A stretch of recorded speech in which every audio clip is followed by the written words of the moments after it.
যদি আমাকে কেউ বলে যে কক্সবাজার শুটিং, তাহলে হচ্ছে আমি আর স্ক্রিপ্ট দেখি না। আচ্ছা, যে আমি শুরুতে অনেক লাকি ছিলাম, বাট আমি সেটাকে আসলে কি বলে প্রপারলি ইউটিলাইজ করিনি। এক্স্যাক্টলি।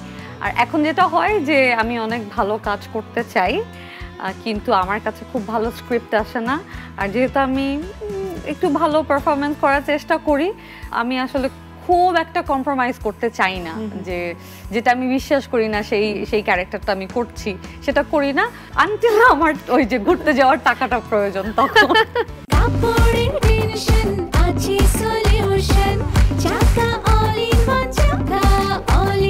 কাপড় ধোয়ার একটাই সলিউশন, চাকা অল ইন ওয়ান। ওকে, সেটা হয়ে গেলেই মোটামুটি তখন আর কোনো শর্ত নাও, মানে প্লেনের টিকিট কাটা শেষ। এখন আমার কখনো এরকম হয়েছে স্ক্রিপ্ট দেখে প্রথমে না করে দিয়েছেন একটা কাজ, কিন্তু পরে কোনো না কোনো কারণে বাধ্য হয়ে করতে হয়েছে? টাকার জন্য হতে পারে। অনেক হয়েছে।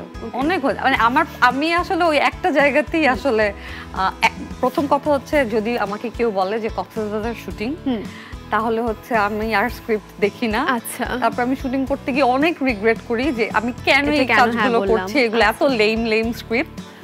আর একটা হচ্ছে যে আমার দেশের বাইরে ঘুরতে যেতে হবে, এখন আমার টাকা জমাতে হবে, ওই সময় আমি আসলে চোখ বন্ধ করে